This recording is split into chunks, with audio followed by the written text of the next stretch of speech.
भोपाल स्थित प्रदेश कांग्रेस कार्यालय में पूर्व प्रधानमंत्री पंडित जवाहरलाल नेहरू की पुण्यतिथि पर आयोजित कार्यक्रम में पूर्व मुख्यमंत्री दिग्विजय सिंह ने केंद्र सरकार पर तीखा हमला बोला।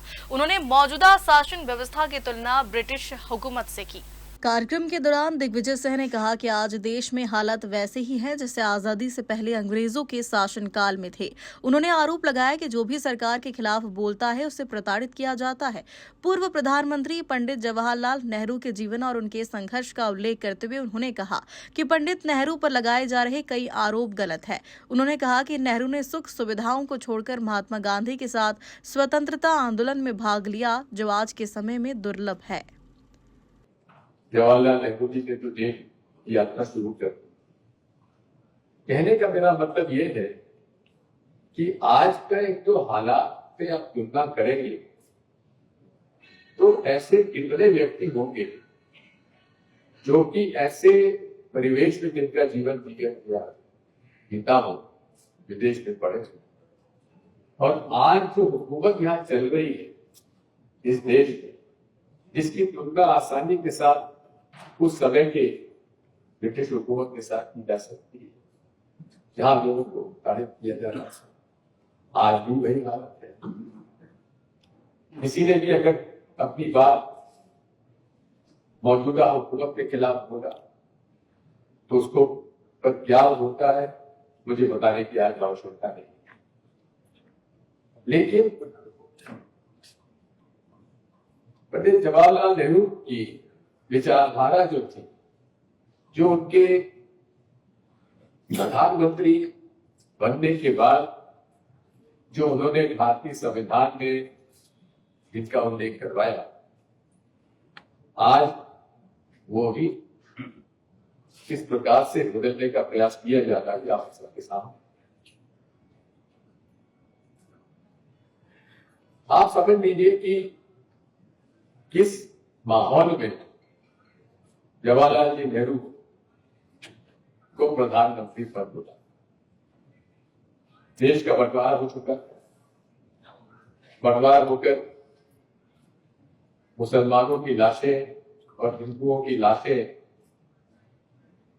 बिखरी हुई थी।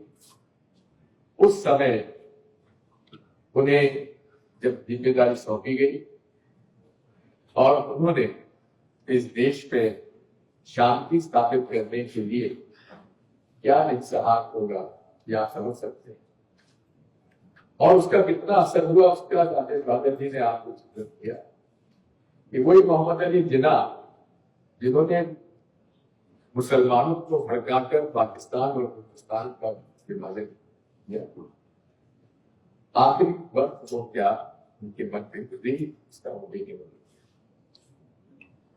साथियों, यदि आप इसका विश्लेषण करें तो जो इस देश के इतिहास, संस्कार और संस्कृति जिसका उल्लेख जवाहरलाल जी ने अपनी किताब डिस्कवरी ऑफ इंडिया में उल्लेख किया है,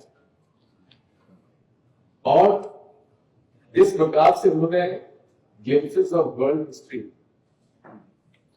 ये दोनों किताबें उन्होंने जेल में, लेकिन उन्होंने इस देश के इतिहास, संस्कार और संस्कृति का जिस प्रकार से वर्णन करते हुए भारतीय संविधान में सांप्रदायिक सद्भाव, सबको समान अधिकार और गरीब और पिछड़ों को का एक बुनियादी तौर पर उन्होंने एक नीतियां बनाई, आज भी प्रासंगिक है। उन्होंने कहा था सांप्रदायिकता बहुत खराब चीज है, द्वेष पैदा करती है, नफरत पैदा करती है, लेकिन अल्पसंख्यक की सांप्रदायिकता से ज्यादा खतरनाक बहुसंख्यक सांप्रदायिकता उससे ज्यादा खतरनाक है, और वही आज हम सब लोग के सामने सबसे बड़ी चुनौती है। Bureau report, Bhopal.